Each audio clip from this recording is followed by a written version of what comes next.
Hello दोस्तों, good morning. स्वागत है एक बार फिर से आप सभी का एमजेट एजुकेशन में। दोस्तों आज है 22 मई और आज की वीडियो में हम लोग बात करेंगे 22 मई के मोस्ट इंपोर्टेंट करंट अफेयर के क्वेश्चंस के बारे में।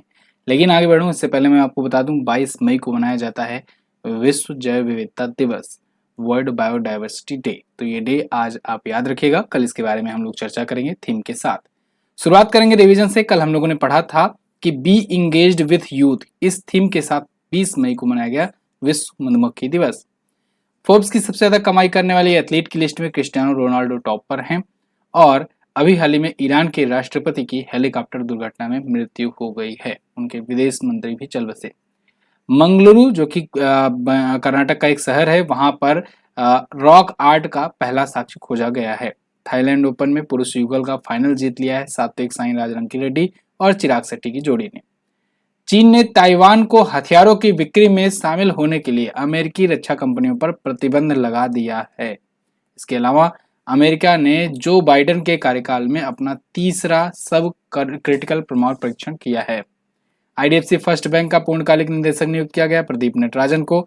और अभी दीप्ति जीवनजी जो हैं ये पैरा चैंपियनशिप में 400 मीटर की T20 वर्ग में गोल्ड जीती हैं। इसके अलावा वियतनाम के सुरक्षा मंत्री थे टो लैम, अब ये बन गए हैं नए राष्ट्रपति। ये टॉप 10 करंट अफेयर के क्वेश्चंस थे कल की वीडियो से, जिनका आपने किया है रिवीजन सिर्फ और सिर्फ 1 मिनट में।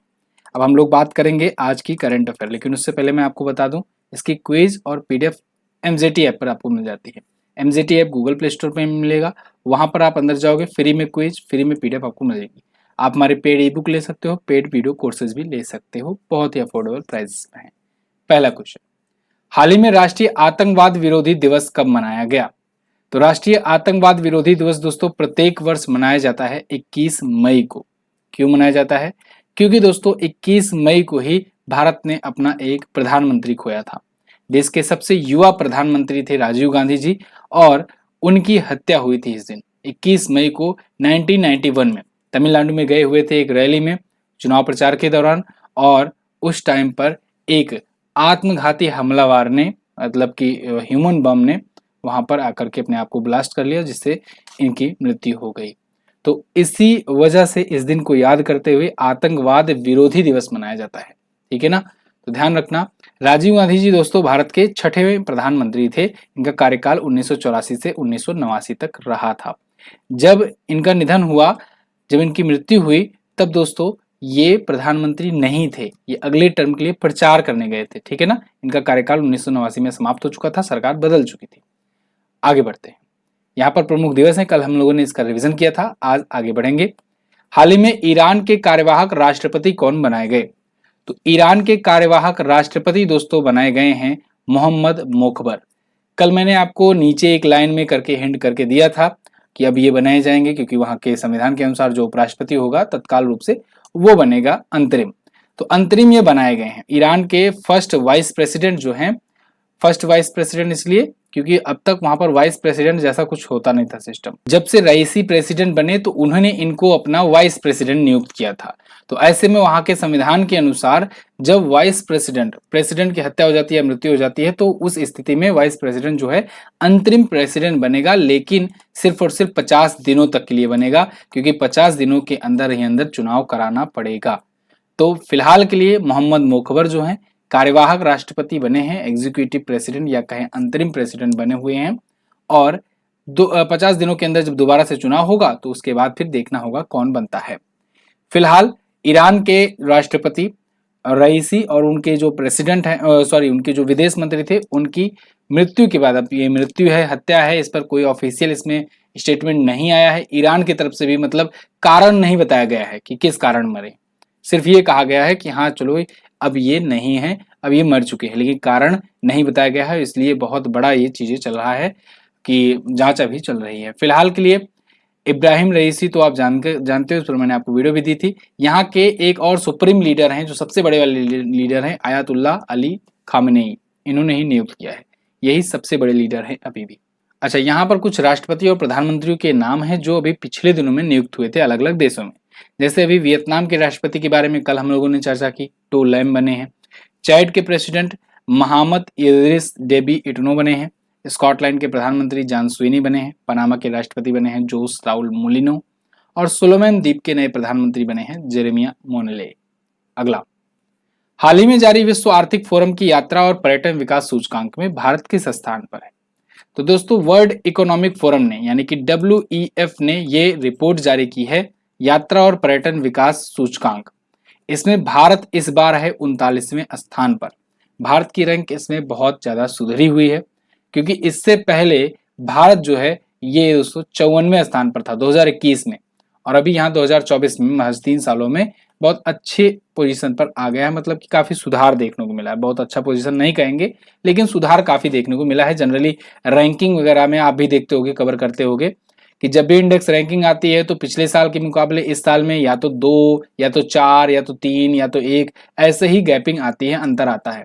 लेकिन आप सोचो इधर 54वीं रैंक से 39वीं रैंक तक आ जाना, ये बहुत बड़ा सुधार माना जाता है जब वर्ल्ड वाइड बात हो रही हो। तो फिलहाल ये ट्रेवल एंड टूरिज्म डेवलपमेंट को लेकर के इंडेक्स है और ये बढ़ा है।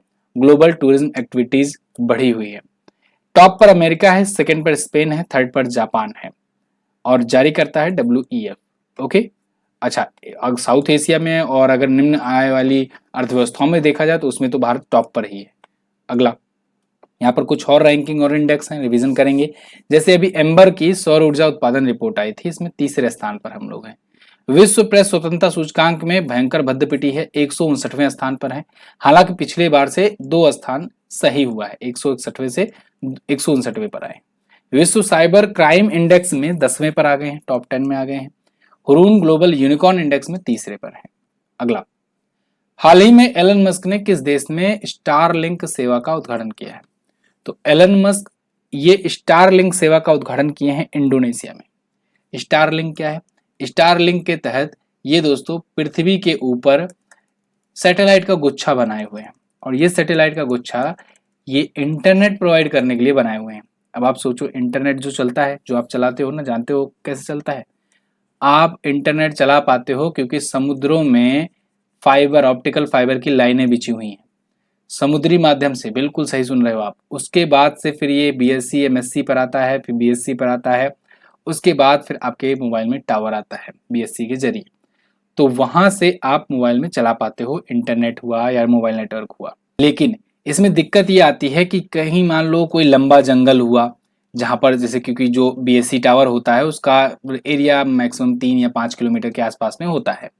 BSc मतलब जो आप टावर देखते थे ना, उसी को BSc बोला जाता है। अब तो बहुत सारी जगहों पर लगने लगा है, पहले तो दूर दूर पर लगता था बड़ा ऊंचा टावर बना करके, अब तो छतों वगैरह पर भी, बिल्डिंग्स पर भी लगने लगा है।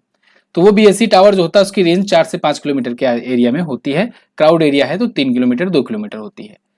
अब क्या हो, अगर मान लो 10-10 किलोमीटर 15-15 किलोमीटर लंबा जंगल ही जंगल हो, वहां पर कैसे पकड़ेगा नेटवर्क? या क्या हो जब अगर कोई टापू हो वहां पर नेटवर्क पकड़वाना हो, क्योंकि दूर दूर तक मान लो समुद्र है और वो टापू है, वो द्वीप है, वहां पर नेटवर्क पकड़ाना है तो कैसे पकड़ेगा?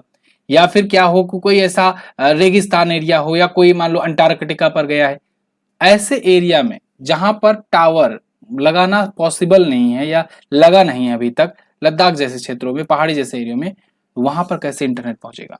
तो वहां पर सैटेलाइट के थ्रू इंटरनेट पहुंचेगा। और इसी सैटेलाइट इंटरनेट को इसका मतलब जुगाड़ खोजा है एलन मस्क ने। ऊपर से सैटेलाइट के माध्यम से इंटरनेट प्रोवाइड करते हैं और इनका जो ये कंपनी है वो है स्टारलिंक। तो इसी के तहत ये भी इंडोनेशिया में सर्विस प्रोवाइड कर रहे हैं। बात समझ में आ गई होगी। तो बाकी चीजें तो मैंने आपको बता ही दिया है। एलन मस्क यहाँ पर आपको दिख रहे हैं, ये गए वहां पर इंडोनेशिया में और बाली डेसन पसार में इन्होंने जाकर उद्घाटन किया इसका। इससे पहले भी ये फिलीपींस और दक्षिण पूर्व एशिया के कुछ देशों में ये चला रहे हैं, ये स्टारलिंक सेवा प्रोवाइड कर रहे हैं, मलेशिया वगैरह में। अभी इंडोनेशिया में शुरू किए हैं।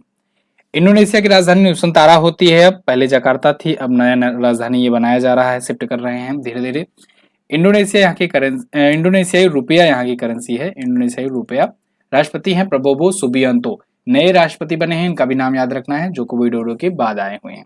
चलिए वर्ल्ड मैप में आपको शो करा देता हूं कि ये इंडोनेशिया है कहां पर। तो वर्ल्ड मैप में आप देखोगे ये रहा अपना प्यारा भारत। यहां से दोस्तों आप आओगे तो इधर दिखेगा साउथ ईस्ट एशिया साइड में ये जो द्वीप देख रहे हैं ना, दो ये द्वीप, ये है इंडोनेशिया, ठीक है ना। ये पूरा यहाँ तक पापुआ न्यू गिनी तक आपका पूरा का पूरा इंडोनेशिया है इधर से। तो ये जकार्ता यहाँ पर था, पुरानी राजधानी थी, लेकिन जकार्ता कहा जा रहा है कि डूब जाएगी आने वाले कुछ वर्षों में, रिपोर्ट्स आई हैं, क्योंकि जलस्तर बढ़ रहा है समुद्र का। तो ये जो है कुछ यहाँ पर पूर्वी कलिमंतन द्वीप पर ये अपना शिफ्ट कर रहे हैं, नुसंतारा में राजधानी, ठीक है। और बाकी चीजें मैंने आपको इंडोनेशिया से बताई ही। तो अब हम लोग बढ़ते हैं आगे। अगला क्वेश्चन है, पर्यटक के रूप में अंतरिक्ष की यात्रा करने वाले पहले भारतीय कौन बने? तो पर्यटक के रूप में एज ए टूरिस्ट जाने वाले अंतरिक्ष में पहले भारतीय बन गए हैं गोपी चंद थोटाकुरा। देखो, इससे पहले सबसे पहले अंतरिक्ष में गए थे राकेश शर्मा, मेजर राकेश शर्मा, आपने नाम जरूर सुना होगा। तो वो गए थे, वो तो एक प्रकार से यात्रा के लिए तो गए नहीं थे, टूरिस्ट के रूप में गए नहीं थे, उनको भेजा गया था मिशन के तहत। इसके अलावा सुनीता विलियम्स भारतीय मूल की हैं, हालांकि भारत से इनका कोई लेना देना था नहीं, इनके पिताजी भारत के थे, लेकिन ये भारतीय मूल की थी, तो ये गई थी, तो भी कहा गया कि चलो भारतीय मूल की गई हैं। इसके अलावा बहुत सारे कल्पना चावला वगैरह वगैरह गए, लेकिन गोपी चंद थोटाकुरा जो है ना, ये भारतीय हैं और पर्यटक के रूप में ये जा रहे हैं, ठीक है, एज ए टूरिस्ट जा रहे हैं। तो एज ए टूरिस्ट जाने वाले पहले भारतीय बनेंगे गोपी चंद थोटाकुरा, ठीक है। ये अमेजन की जो कंपनी है ना, ब्लू ओरिजन, अमेजन के संस्थापक जेफ बेजोस की कंपनी है, स्पेस कंपनी है ब्लू ओरिजन, उसके मिशन में जाएंगे। न्यू सेफर्ड 25 मिशन है, NS-25 के नाम से जाना जाता है। तो न्यू सेफर्ड जो ये मिशन है उसके तहत ये जाएंगे और 6 लोग टोटल जाएंगे, उनमें से एक गोपी थोटाकुरा भी होंगे। ये बाकी के 5 के नाम हैं, आप याद करना चाहो तो याद कर लो, वैसे जरूरी नहीं है। तो ब्लू ओरिजन जो है 19 मई को लॉन्च किया, ये 7वीं इसकी ह्यूमन स्पेस फ्लाइट थी। तो ये बेसिकली जाते हैं लोअर अर्थ ऑर्बिट में, चक्कर लगा करके, घुमा करके, अंतरिक्ष दिखा करके उनको वापस ले आते हैं, ठीक है। गोपी थोटाकुरा जो है ये भी हाल ही में माउंट किलिमंजारो पर भी गए थे।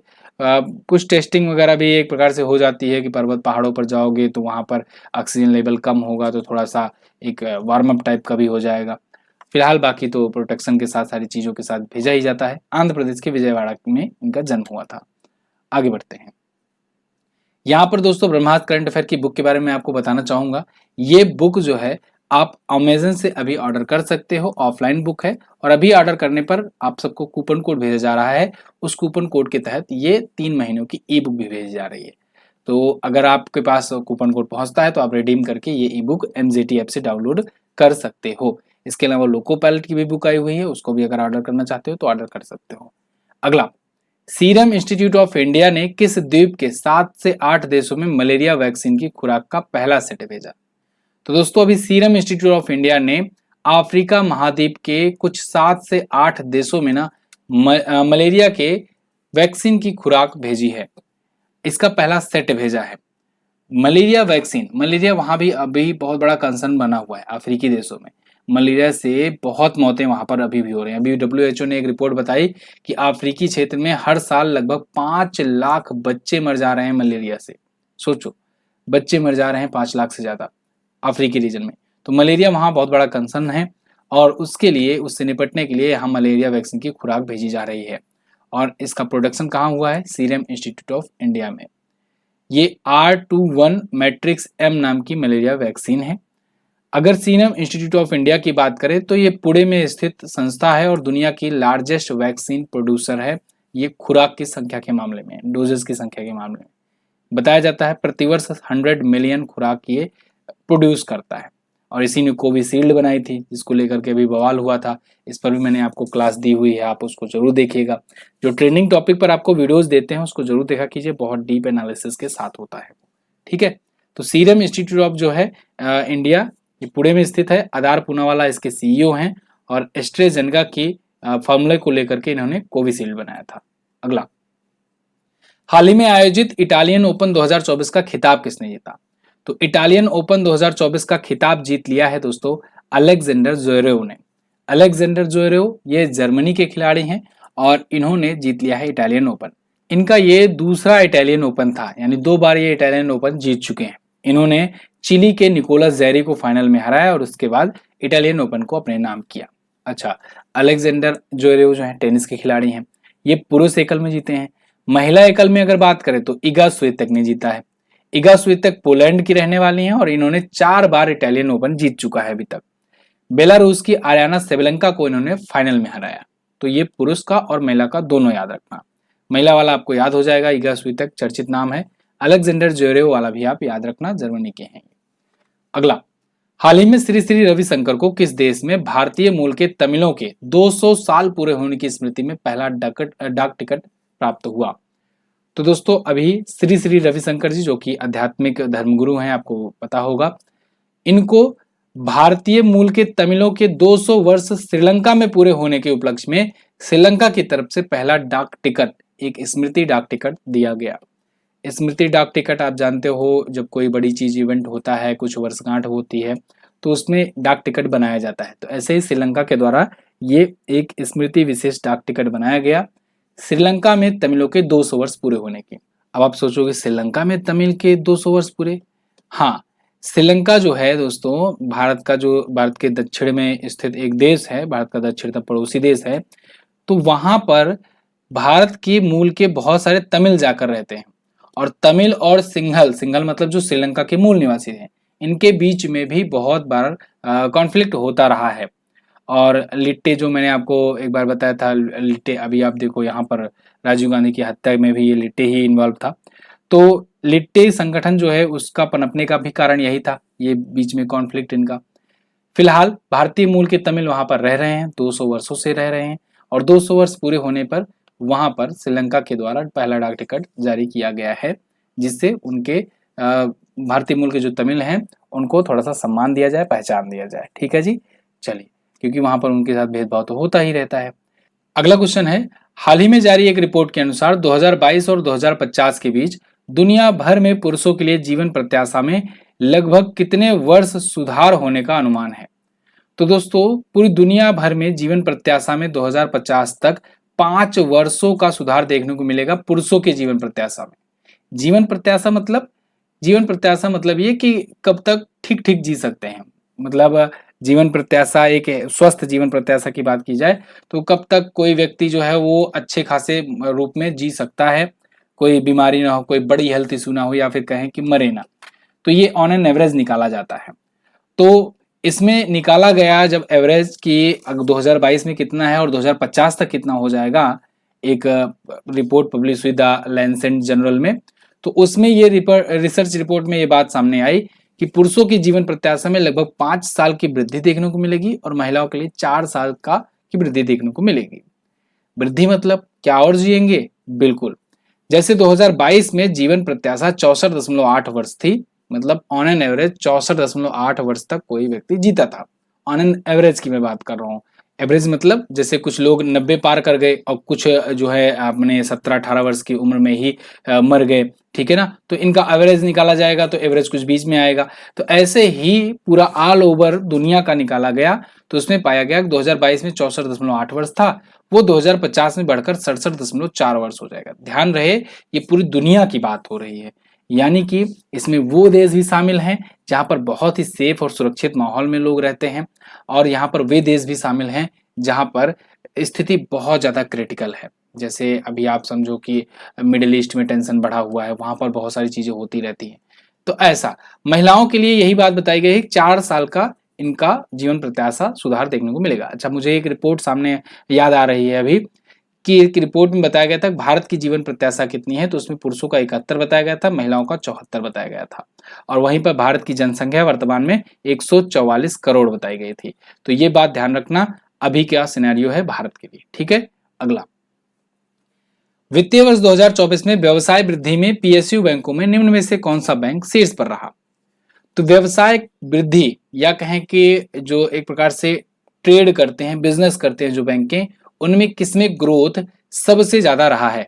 खास करके पीएसयू बैंकों में, पब्लिक सेक्टर अंडरटेकिंग बैंकों में, मतलब हिंदी में बोले तो सरकारी बैंकों में। जो सरकारी बैंकें हैं ना, उनमें कौन सी बैंक ने सबसे ज्यादा बढ़िया तरीके से बिजनेस किया है इस फाइनेंशियल ईयर में? यह है क्वेश्चन का मतलब। क्वेश्चन का मतलब समझ में आ गया तो आप क्वेश्चन अच्छे से अटेंड कर पाओगे। तो यहाँ पर देखो, बैंक ऑफ महाराष्ट्र ने सबको चौंकाया है। बैंक ऑफ महाराष्ट्र भी एक सरकारी बैंक है। टोटल भारत में 12 सरकारी बैंकें हैं, उनमें से एक बैंक ऑफ महाराष्ट्र भी है। तो बैंक ऑफ महाराष्ट्र ने 2024 के फाइनेंशियल ईयर में बहुत अच्छा ग्रोथ दिखाया हुआ है। इसने दोस्तों 15.94% की वृद्धि दिखाई है टोटल कारोबार में अपने, और जिसमें जमा करने के मामले में 15.66% की वृद्धि इसमें हुई है, जो कि भारतीय स्टेट बैंक से कहीं ज्यादा है। भारतीय स्टेट बैंक दूसरे स्थान पर है, इसमें 11.07% का बिजनेस ग्रोथ किया है। और bank of India 11.05%, Canara bank 10.98%। केवल यही 4 बैंकें हैं, बैंक ऑफ महाराष्ट्र और ये 3 बैंकें, जिसने डबल डिजिट में वृद्धि की हुई है, मतलब अपने बिजनेस में ग्रोथ किया है डबल डिजिट में। बाकी डबल डिजिट के नीचे ही हैं जो सरकारी बैंक हैं, ठीक है। बाकी कमाई तो प्राइवेट बैंकें अच्छे से कर रही हैं। तो ये सारी चीजें थी दोस्तों, आज का ये टॉप 10 करंट अफेयर के क्वेश्चंस थे। आई होप आपको वीडियो पसंद आई होगी। अगर वीडियो पसंद आई है तो एक लाइक करके आप हमारा मनोबल बढ़ा सकते हैं, शेयर कर दीजिएगा अपने दोस्तों के साथ भी। कल मैंने आपसे क्या क्वेश्चन पूछा था, ब्लूमबर्ग बिलियनियर इंडेक्स में दुनिया का सबसे अमीर व्यक्ति कौन है, तो बर्नार्ड अर्नाल्ट है। और कौन सी नदी गंगा की सहायक नदी नहीं है, तो बेतवा नदी जो है गंगा की सहायक नदी नहीं है। आज आपको क्या बताना है, आज आपको बताना है सात्विक साईराज रंकी रेड्डी और चिराग शेट्टी को किस वर्ष मेजर ध्यानचंद खेलरत्न मिला था। इसके अलावा आईडीएफसी फर्स्ट बैंक के पहले ब्रांड एम्बेसडर कौन। दोनों ही बहुत आसान क्वेश्चन लगेगा अगर आप कल की वीडियो देखे हो ध्यान से तो। और ऐसे ही डेली आप करंट अफेयर देखते रहो और डेली जो क्वेश्चन पूछा जाए उसका डिटेल में आंसर करते रहो। फिलहाल इतना ही रखते हैं दोस्तों, इसकी पीडीएफ आपको शाम तक मिल जाएगी टेलीग्राम पर। मैं मिलूंगा आपको कल की वीडियो में, तब तक के लिए नमस्कार, जय हिंद, वंदे मातरम।